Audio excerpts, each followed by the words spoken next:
大家好，歡迎返嚟閱讀講書人。有冇試過年初嘅時候好有決心咁話今年一定要做運動，買咗對新跑鞋，報咗個健身會籍，頭一個禮拜真係日日去，第二個禮拜開始隔日去，第三個禮拜變成去一次，到第四個禮拜你連個 gym bag 都唔記得擺喺邊。又或者你話要學好英文，下載咗幾個學語言嘅 app， 頭幾日狂打卡，之後就再都冇打開過。你話要早啲瞓，每晚10點半就上床，但係一上床就拎起手機，話睇多5分鐘就瞓，結果一眨眼就凌晨2點。你話要儲錢，每個月出糧之後都話今個月一定唔亂使，但係到月尾又係做月光族。你話要寫日記，買咗本好靚嘅手帳，寫咗3日就冇再寫。你話要食得健康啲，星期1至5都有跟嘅，但到星期6日就報復式暴食。呢啲情況唔係偶然，幾乎每個人都經歷過。你會覺得係自己唔夠自律，係自己意志力薄弱，係自己冇恆心。你可能會鬧自己，點解人哋得你唔得？點解咁簡單嘅事你都堅持唔到？你可能會開始懷疑自己係咪天生就係咁嘅人，天生就冇毅力，天生就做唔到大事。其實問題唔係喺你身上，問題係出喺你用緊嘅方法上面。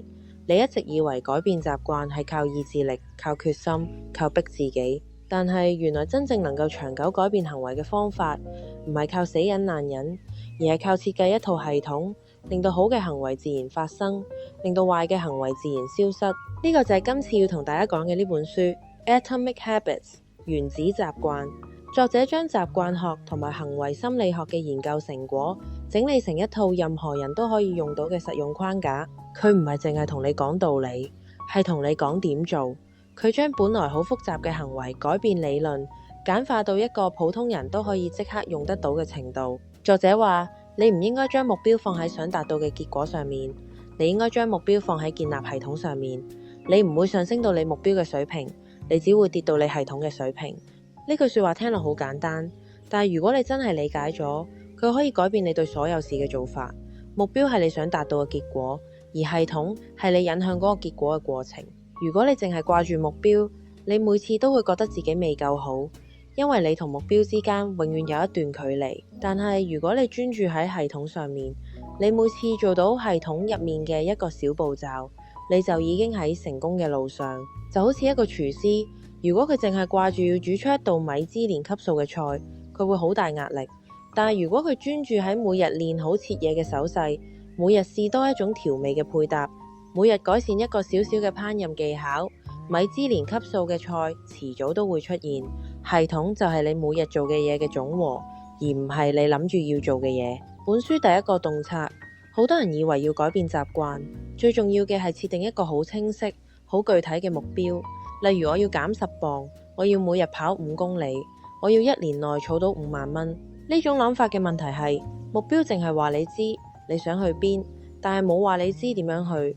而且目標會令你產生一種錯覺，你覺得只要達到咗個目標就會開心滿意。但係現實中好多人達到咗目標之後，好快就打回原形，因為佢哋淨係為咗個目標而努力，冇建立到一套可以持續嘅系統。書入面話，忘記目標，專注系統。目標係關於你想要達到嘅結果，系統係關於你引向嗰個結果嘅過程。例如你想減肥，設定咗一個目標係3個月減15磅，頭2個禮拜都好落力，日日做運動，食沙律。但係到第3個禮拜，你開始覺得辛苦，因為每次做運動都係為咗嗰個數字，而嗰個數字仲係好遠。後來你改變策略，唔再諗要減幾多磅，而係建立一個系統。每朝早起身，第一件事就做5分鐘伸展，食飯前飲一杯水，每星期至少有4日行路返工。呢啲全部都係好細微嘅動作，但係因為你唔再掛住個目標，而係專注喺每日做唔做到呢啲小動作，咁樣反而可以堅持落去。半年之後瘦咗20磅，比原本嘅目標仲多。喺現實入面，如果你想做任何改變，唔好淨係寫低一個目標數字，而係要寫低你每日會做咩小動作嚟支撐呢個改變，將你嘅注意力由終點移到每一步上面。目標幫你決定方向，系統幫你行到嗰度。本書第2個洞察係好多人以為習慣嘅形成係靠重複做同一件事好多次就會自動化，以為只要做夠21日就會變成習慣。呢個講法其實唔準確。習慣嘅形成唔係關於時間長短，而係關於你重複嘅次數。書入面講，習慣嘅形成係基於頻率而唔係時間。你做咗300次同一件事，你嘅大腦就會開始將佢自動化。呢300次唔一定要做夠300日，而係你總共做咗300次。例如，你想養成每日睇書嘅習慣，挑戰自己連續30日每日睇10頁書。30日過咗之後，你發現自己並冇自動咁想睇書，因為30日入面你淨係做咗30次，次數唔夠多。後嚟你改為每日睇2頁書，但係你會喺唔同嘅時間都拎起本書嚟睇。朝早等巴士嘅時候睇2頁，晏晝食完飯之後坐喺度睇2頁，夜晚瞓覺之前再睇2頁，咁樣一日做3次，100日之後就係300次。嗰個時候就真係覺得唔睇書好似少咗啲嘢咁。喺現實生活入面，如果你想養成一個新習慣，唔好淨係諗每日做一次要做幾多日，而係要諗點樣增加每日做嘅次數。次數越多，大腦越快將佢自動化。總結一句，唔係做夠幾多日就會變習慣，係做夠幾多次先會變習慣。第3個洞察，好多人以為改變習慣就係改變自己嘅行為。例如，我唔想再食零食，所以我會逼自己唔好去零食鋪，唔好買零食，唔好打開零食櫃。呢種做法係用意志力去對抗自己嘅慾望，通常都會失敗，因為意志力係有限嘅資源。你越用越少，到你攰嗰陣，你就會放棄。書入面講，改變習慣最有效嘅方法，唔係改變你嘅行為，而係改變你嘅環境。你嘅環境會塑造你嘅行為，多過你嘅意志力塑造你嘅行為。例如，你成日夜晚坐喺梳化上面睇電視嘅時候，就會忍唔住去廚房行零食。你試過好多次話唔食，但每次都失敗。後來你就將屋企所有零食都掉走，再喺梳化隔離擺咗一本書同一支水。當你坐喺梳化嘅時候，你隨手拎到嘅嘢唔再係零食，而係書同水。冇幾耐就發現自己好自然咁拎起本書嚟睇，而唔係成日諗住食零食。呢個改變唔係因為你嘅意志力變強咗，而係因為環境改變咗，令到食零食呢個行為變得唔方便，睇書呢個行為變得方便。如果你想戒甩一個壞習慣，唔好靠死忍，而係改變你嘅環境，令到個壞習慣變得好難去做到。如果你想養成一個好習慣，就改變環境，令到個好習慣變得易做。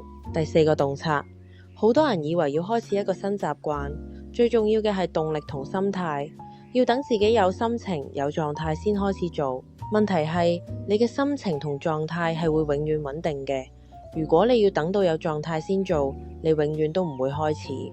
作者話，一個習慣嘅形成需要經過4個步驟：提示、渴求、反應、獎勵。提示係觸發你去做某件事嘅信號，渴求係你想做嗰件事嘅慾望，反應係你實際做嘅動作，獎勵係你做完之後得到嘅滿足感。呢4個步驟係一個循環，每完成一次循環，你嘅習慣就會強化一次。而喺呢4個步驟入面，最關鍵嘅係提示，因為如果你冇提示，你根本唔會記得要做。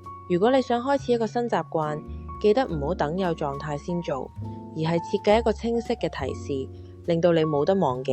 將新習慣綁定喺一個你已經有嘅習慣上面，例如刷完牙之後做5個掌上壓，沖完涼抹身嘅時候聽一個 podcast。唔好靠心情開始習慣，而係靠提示啟動習慣。第5個洞察，好多人以為要做就做到最好，例如做運動，一嚟就做45分鐘，要睇書就要一次睇1個鐘。但問題係門檻太高，你好難每日都做到，而且當你有一日做唔到嘅時候，你就會覺得自己失敗，然後好快就放棄。作者話，你應該將每個習慣縮細到2分鐘版本。例如你想養成做運動嘅習慣，2分鐘版本就係換好運動衫，然後做5個深蹲。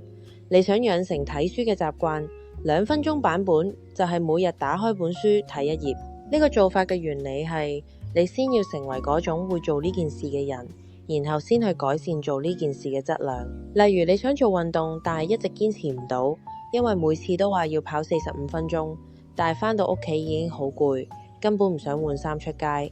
後嚟你將目標縮到好細，每日淨係要做1個掌上壓。1個掌上壓好簡單，根本冇藉口唔做。開始做1個之後，你就會覺得既然都做緊，點解唔做多幾個？於是就會做10幾個。就算有時真係淨係做1個，你都會覺得自己完成咗，因為 set 咗嘅目標真係得1個。幾個月之後，你已經可以每日做50個掌上壓。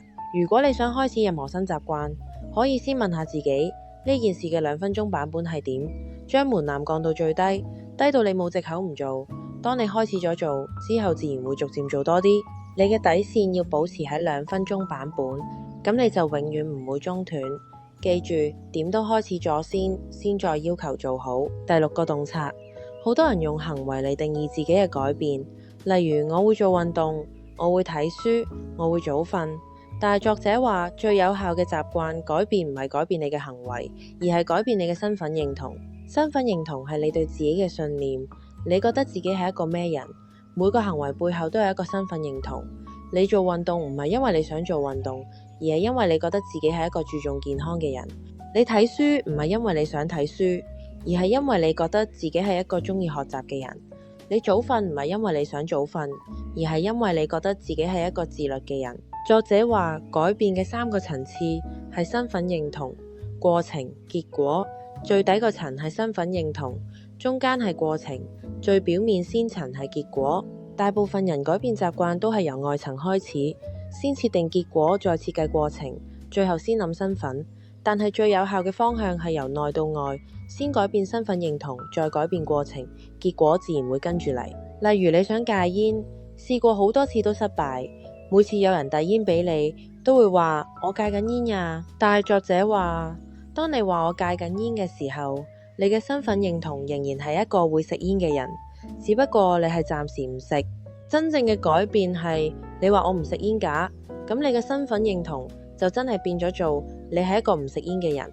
聽落好似冇咩分別，但係對佢心理影響其實好大。當你覺得自己係一個唔食煙嘅人，拒絕食煙就唔再係一種忍耐，而係一種自然嘅反應。當你想改變一個習慣嘅時候，唔好淨係諗你想做到咩結果，你可以問下自己要成為一個點嘅人。第7個洞察，好多人以為習慣一旦形成咗就會永遠保持，只要做夠次數就會自動持續。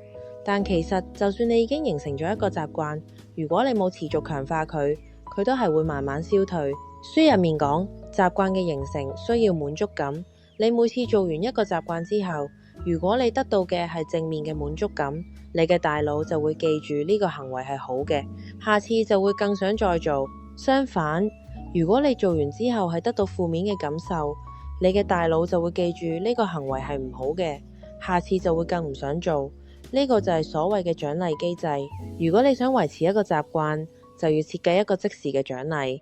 關鍵係令到完成習慣之後有一個即時嘅正面感受，等大腦記住呢個行為值得重複。行為之後嘅感受會決定你會唔會再做。第8個洞察，書入面講到要戒甩壞習慣，你就要反轉之前講嗰4個步驟，要令到提示變得唔明顯，令渴求變得唔吸引，令反應變得困難，令獎勵變得唔滿足。例如你成日一上床就拎起手機碌衣機，一碌就幾個鐘，搞到夜晚瞓唔到。你試過好多次同自己講唔再碌手機，但係每次都忍唔到。你要做嘅第一步係令到提示變得唔明顯，例如你每晚瞓之前都將手機放喺客廳，叉電唔帶入房。第2步，令到渴求變得唔吸引，你將所有 IG 嘅通知全部刪咗佢，唔會再有 notification 彈出嚟。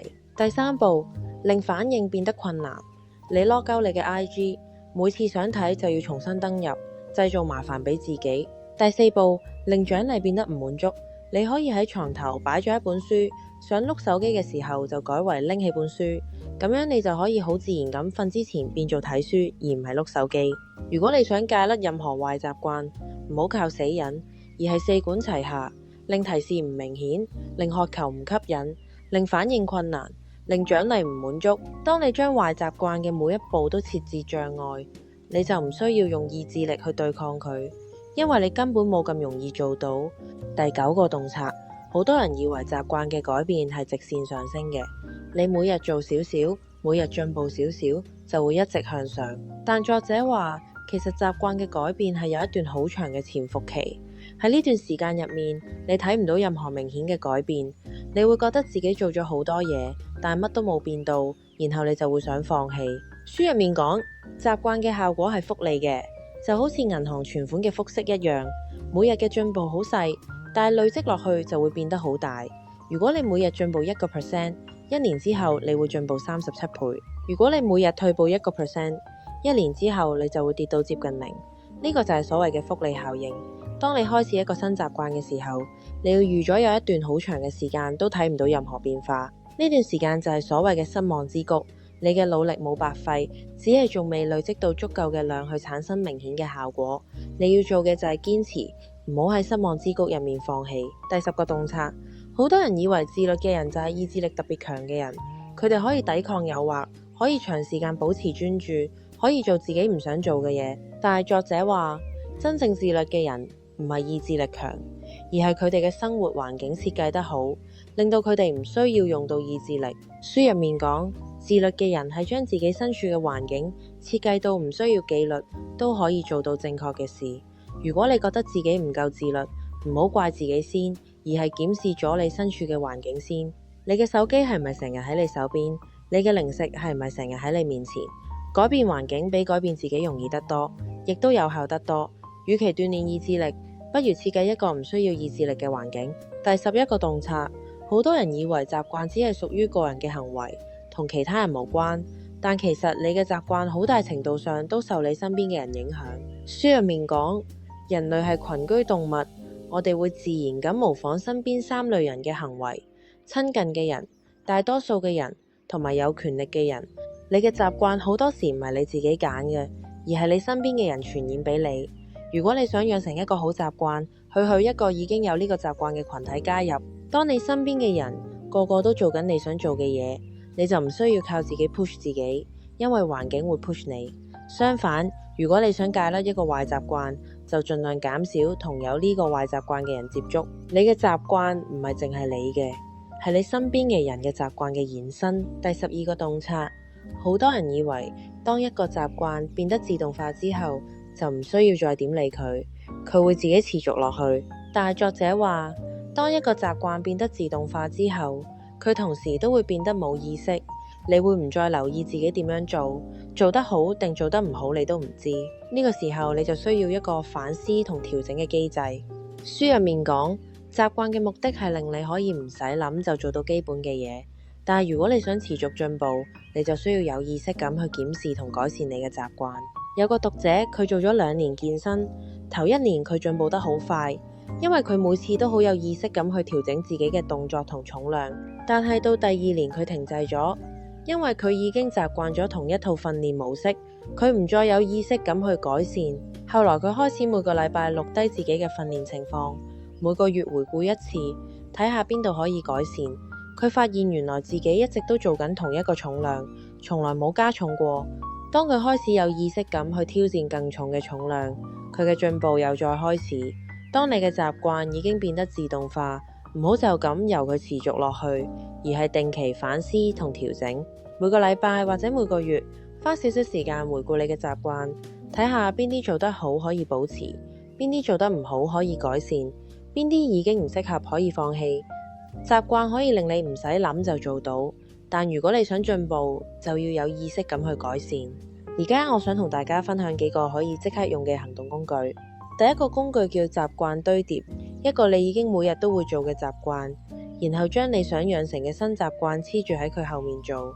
例如刷完牙之後就做5個深蹲，沖完涼之後就聽一個 podcast。關鍵係要將新習慣綁定喺一個已經好穩固嘅舊習慣上面，咁你就唔使靠記憶去記住要做。第二個工具叫習慣追蹤，準備一本日曆或者一個 app， 每完成一次你養成嘅習慣就打個剔。當你見到連續嘅剔越嚟越多嘅時候，你就會有一種唔想中斷嘅心理動力。如果有一日真係中斷咗，作者話唔好俾佢 miss 2次，錯過1次係意外，錯過2次就係新習慣嘅開始。所以就算你有一日做唔到，第2日都一定要做返。